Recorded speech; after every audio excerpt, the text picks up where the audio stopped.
Kemudian dengan adanya malfungsi neurologis pada bagian otak yang mengatur kemampuan bahasa sehingga anak kesulitan dalam memproses dan mengungkapkan bahasa secara optimal. Yang kedua, keterlambatan bicara yang bisa disebabkan oleh faktor medis seperti asifikasi lahir, kejang, atau kelainan Orfring.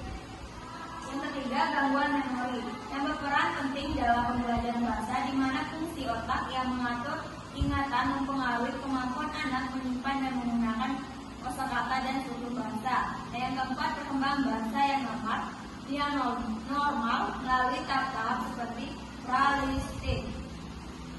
Yang kelima, saya membantu memahami hubungan antara otak dan bahasa dengan memberikan wawasan tentang bagaimana gangguan neurologis dan proses belajar terkait perkembangan bahasa sehingga dapat dikembangkan strategi pendidikan yang lebih efektif bagi anak usia dini dengan kesulitan bahasa. Selanjutnya akan dijelaskan oleh Baiklah, saya akan lanjutkan yaitu permasalahan yang terjadi pada perkembangan bahasa anak usia dini dalam kajian ilmu neuroscience dari 5 sumber.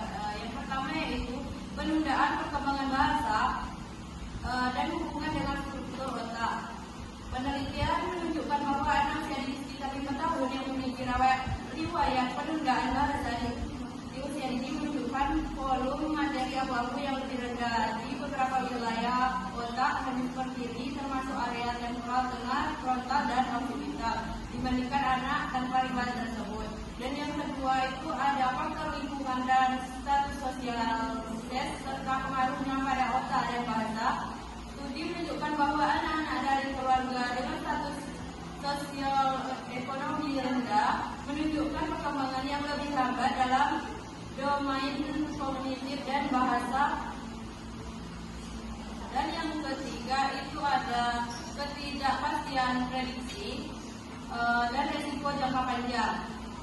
Ada penelitian yang menunjukkan bahwa status lektor anak yang terlambat bicara pada usia 18 bulan tidak terlalu memprediksi secara akurat apakah anak akan mengalami kesulitan bahasa atau literasi di kemudian hari. Jadi salah satu permasalahannya yaitu adalah membedakan bagaimana antara anak yang hanya terlambat bicara dengan anak yang akan mengalami gangguan bahasa yang lebih menetap. Dan yang keempat yaitu ada faktor biologis, neuroscience, dan kondisi resiko khusus.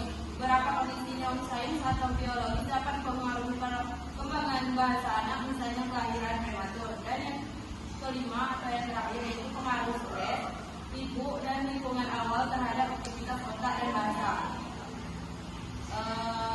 Baiklah, itu saja dari saya. Akan dilanjutkan oleh teman saya. Saya masalah perkembangan bahasa anak usia dini dan faktor neuroscience. Faktor-faktor yang mempengaruhi perkembangan bahasa anak usia dini yang meliputi faktor genetik dan lingkungan sosial. Neuroscience mengisahkan bahwa otak sebagai pusat kendali pemegang berperan utama dalam perkembangan bahasa dan kognitif anak.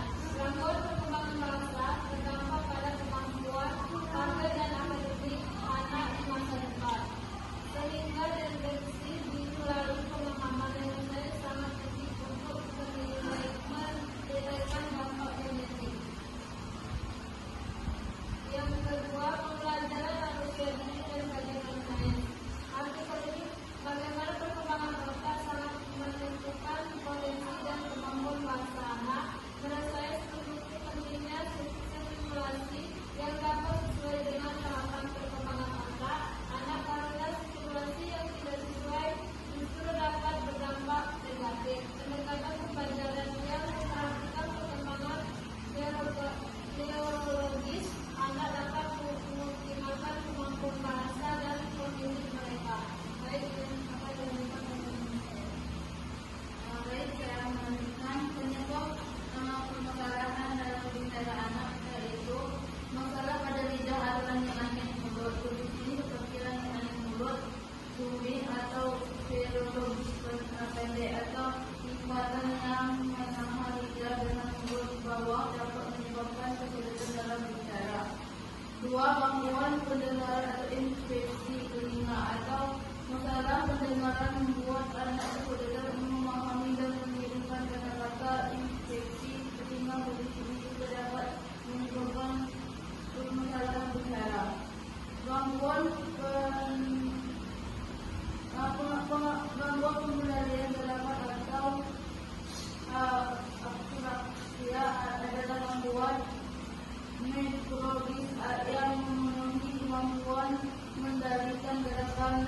diikuti untuk bicara.